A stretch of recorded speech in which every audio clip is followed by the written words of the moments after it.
श्रीमद्कुंज विहाणे नमः। श्री स्वामी हरिदास विजय तीर्थराम। भगवत कृपा क्या है, इस विषय में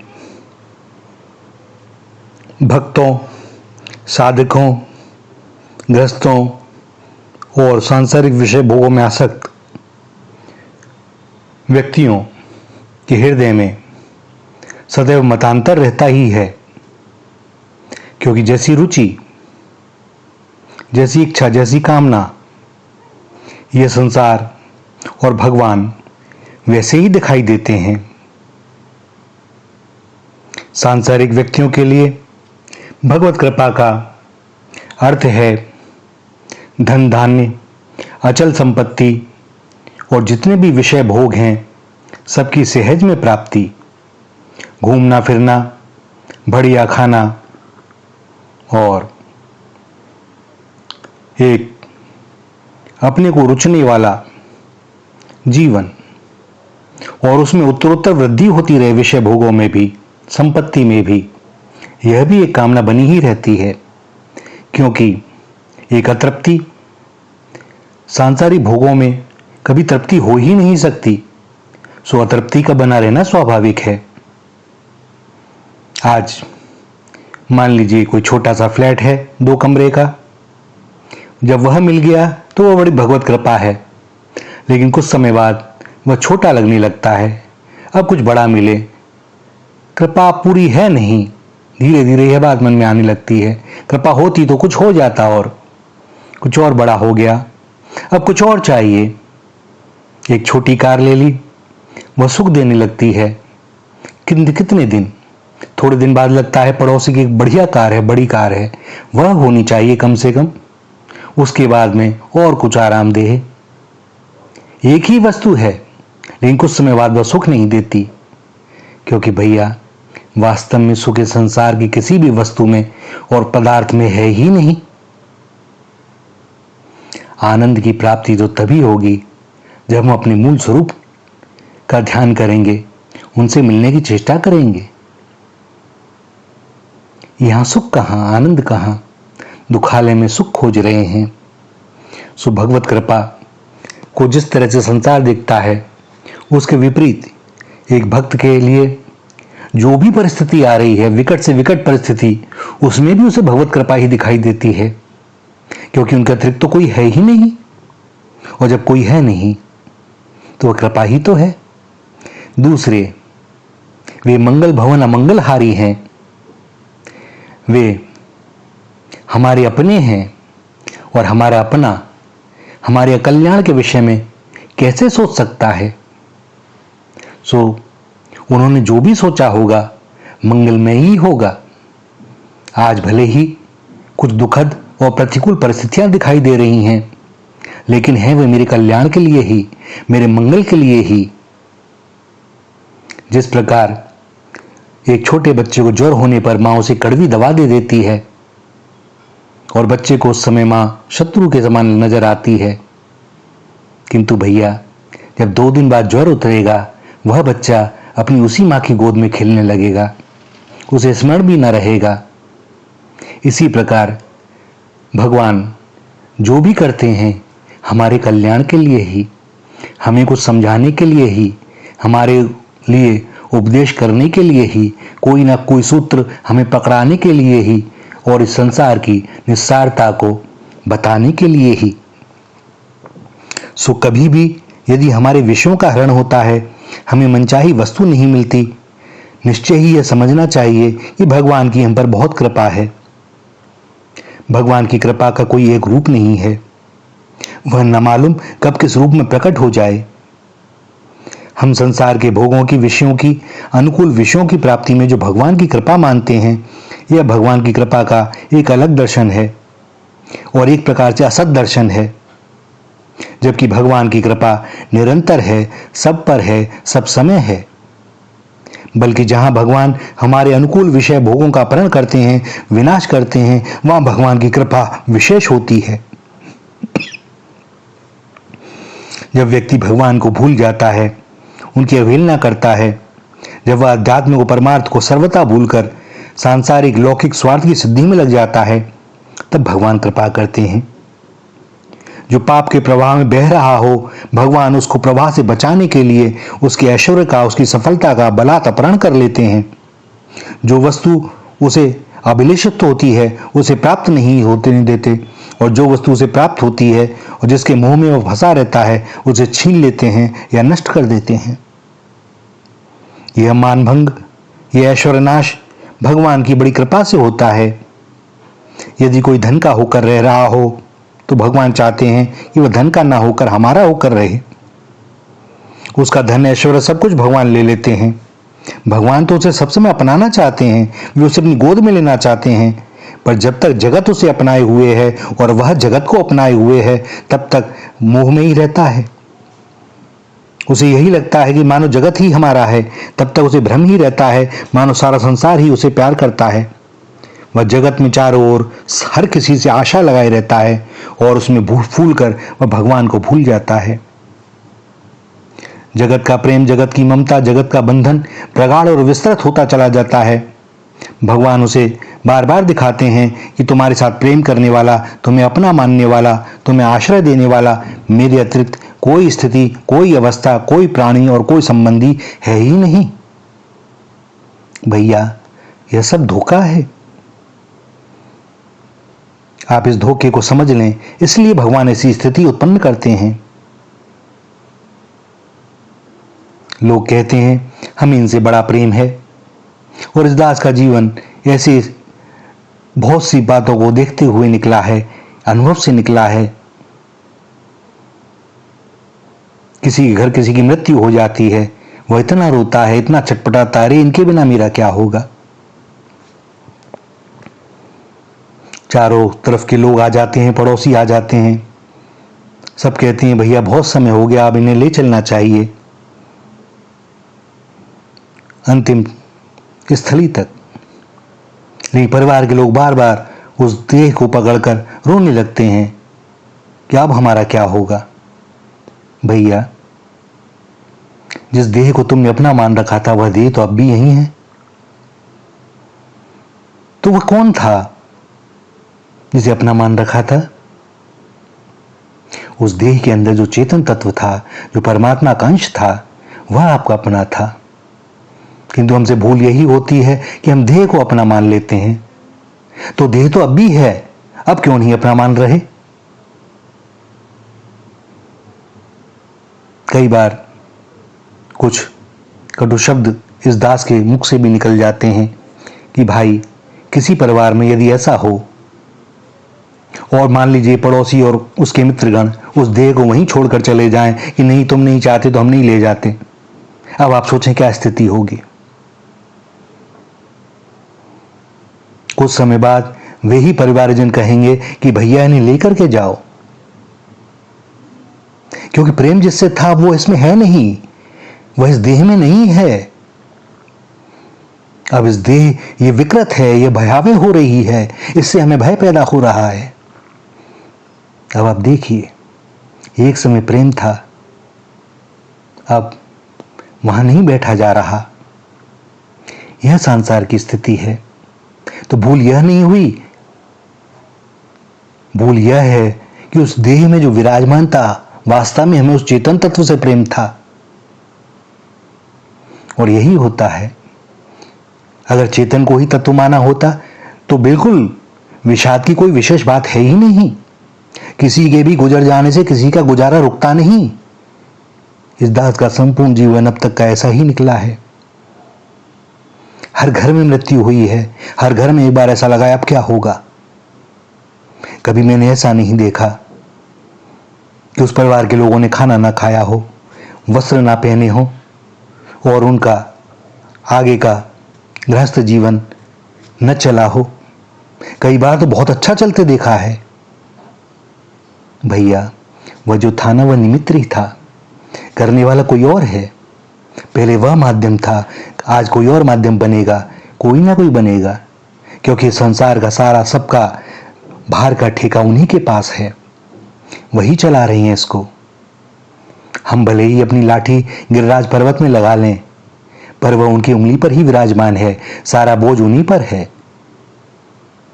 सो लाठी लगाए रखें, किंतु सब समय यही चिंतन रहे, वे ही कर रहे हैं, वे ही करवा रहे हैं, उन्होंने मुझे निमित्त बना लिया, यह भी उनकी बड़ी कृपा है। प्रेम गुण रहित और कामना रहित होता है। प्रेम गुण और वस्तु की अपेक्षा नहीं करता। भोगासक्त संसार वालों में वास्तव में प्रेम है ही नहीं। सच्चे प्रेमी तो प्रभु हैं, जो गुण नहीं देखते और कामना तो उनके मन में है ही नहीं। भगवान का प्रेम ही असली प्रेम है। अतएव भगवान को छोड़कर भोगों में जो मन लगता है, यह बड़ी दुर्भाग्य की बात है। जगत में जिन लोगों के पास संसार की कुछ वस्तुएं हैं, वे अपने को भाग्यवान मानते हैं और मूर्खतावश हम लोग भी उन्हें भाग्यवान कहते हैं। किंतु कोई साधु, कोई रसिक, कोई संत जिसके पास कोई भी सांसारिक वस्तु नहीं है, जिसकी कोई कामना भी नहीं है, जो अपनी स्थिति में भगवान का स्मरण करते हुए सर्वथा निश्चिंत और मस्त है, उसे लोग गरीब या अभागा कहते हैं और सोचते हैं कि इनको सुख कहां। पर भैया, जो पदार्थ हमें भगवान से दूर कर दे और जो नरक की अग्नि में दग्ध करने में सहायक हो, उन पदार्थों को लेकर हम अपने को भाग्यवान कह रहे हैं। गोस्वामी जी कहते हैं, सुनहु उमाते लोग अभागी, हरितजी होई विषय अनुरागी। और भगवान शंकर कहते हैं कि वे अभागे हैं, उनका भाग्य फूटा है, जो भगवान को छोड़कर विषयों से प्रेम करते हैं। सौभाग्यवान कौन है? जो सबको छोड़कर भगवान की सेवा में लग जाता है। और इसी कारण से भरत जी ने श्री लक्ष्मण जी के भाग्य की सराहना करते हुए कहा, अह धन लक्ष्मण बड़भागी, राम पदार बिंदु अनुरागी। भैया, लक्ष्मण के समान कौन बड़भागी है, जिसका श्री राम के चरणों में अनुराग है।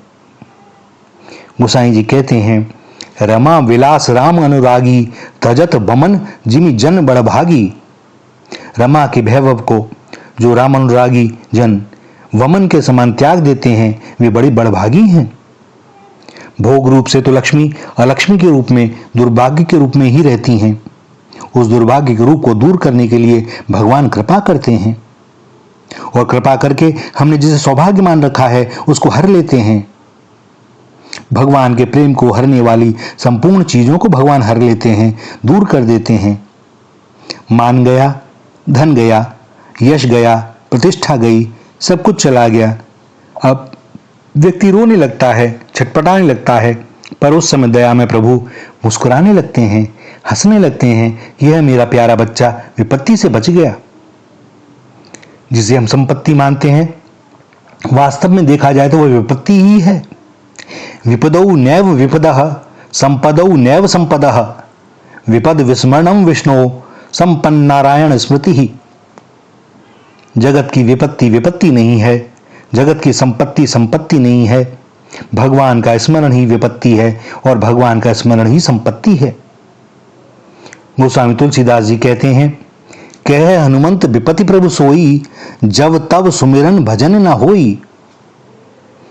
जिस समय में भगवान का साधन भजन, उनका स्मरण नहीं होता, वह काल भले ही सौभाग्य का माना जाए। उस समय चाहे चारों ओर यश कीर्ति मान पूजा होती हो, सब प्रकार के भोग उपस्थित हों, समस्त सांसारिक सुख उपलब्ध हों, पर जो भगवान को भूला हुआ हो, भगवान की ओर से उदासीन हो, तब वह वास्तव में विपत्ति में ही है। असली संपत्ति यह है। यह इस विपत्ति का भगवान हरण कर लेते हैं अपने स्मरण की संपत्ति देकर, और यहां भगवान की कृपा फलित होती है। जब हम धन, पुत्र की प्राप्ति, व्यापार की उन्नति, कमाई, प्रशंसा, शरीर के सुख भोग, मकान, कीर्ति, अधिकार आदि को भगवान की कृपा मानते हैं, तो यह कृपा का बड़ा सूक्ष्म रूप है और बड़ा गलत रूप भी है। हालांकि भगवान की कृपा यहां भी है, परंतु ये सब वस्तुएं उन्हीं के द्वारा हमें प्रदान की गई हैं और इसलिए प्रदान की गई हैं कि हम इनका उचित उपयोग कर सकें। अपने उपभोग के अतिरिक्त अन्य जो भी वस्तु है, किसी की सेवा में लगावें। अपने पास जो कुछ भगवान के द्वारा दिया गया है, उससे किसी दूसरे का थोड़ा सा भी, तनिक सा भी कल्याण कर सकें। और जब हम इनको केवल अपने सुभोग में लगा लेते हैं, तो भगवान की कृपा का तिरस्कार होता है। अपमान होता है। भगवान यह सब हमको इसलिए देते हैं कि इनके द्वारा भगवान की पूजा करके मनुष्य कृतार्थ हो जाए,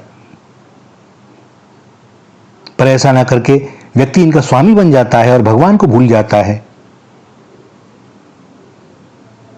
भोग उसे चाहे जहां ले जाते हैं, धर्म से च्युत कर देते हैं, भोग का गुलाम बना देते हैं।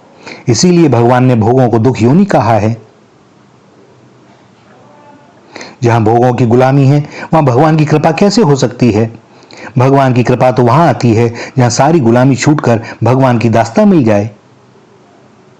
परतंत्रता टूट गई, रह गया केवल एक भगवान का श्री चरणों का आश्रय।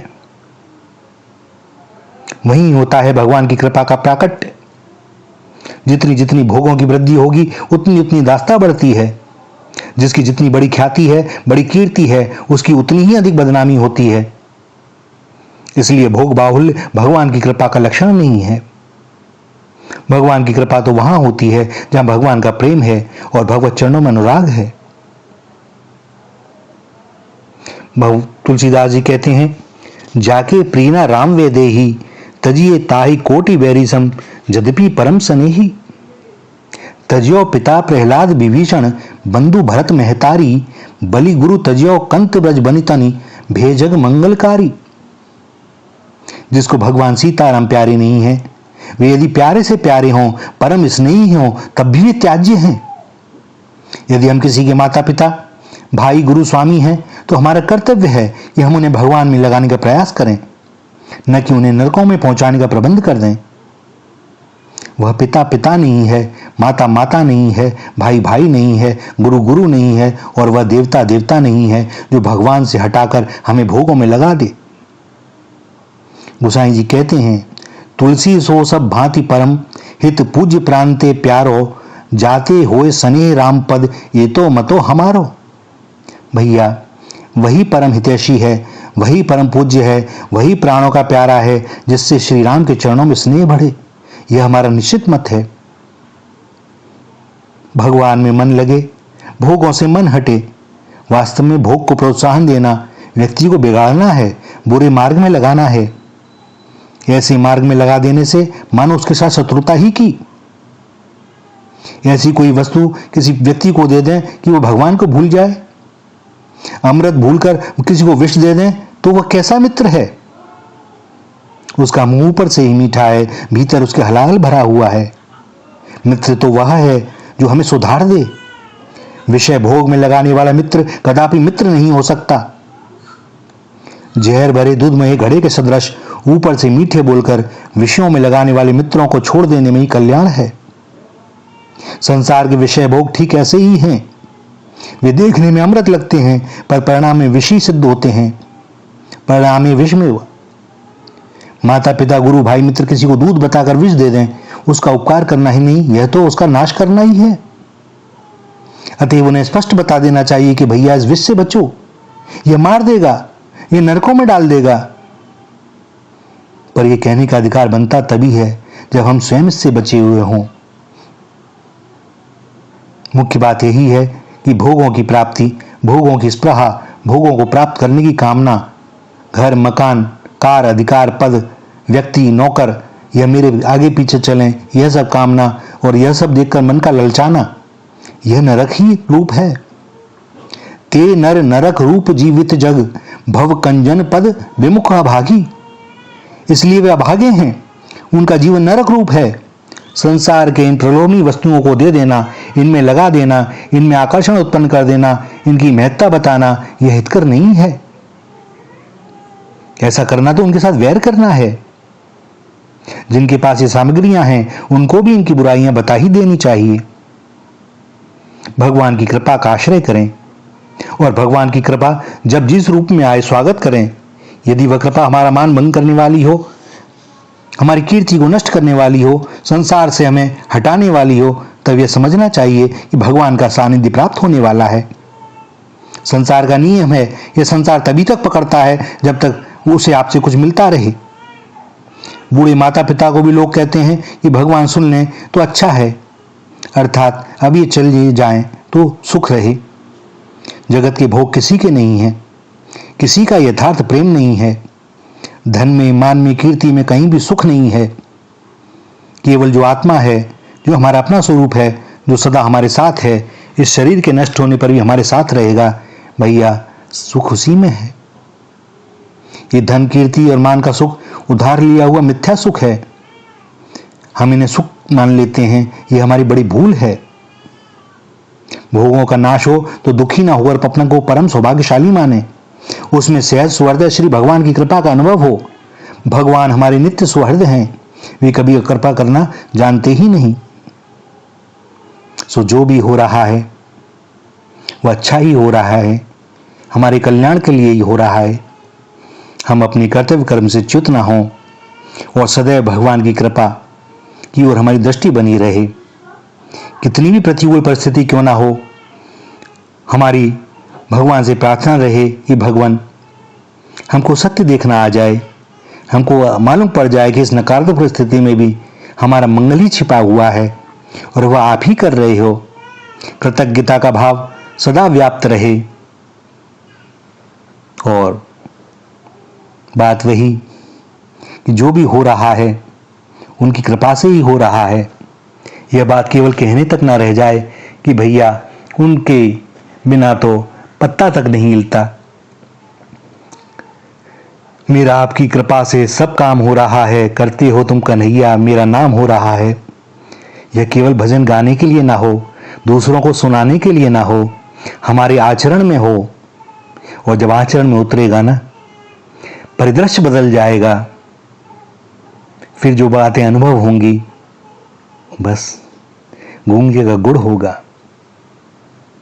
श्री राधा, श्री राधा, श्री राधा।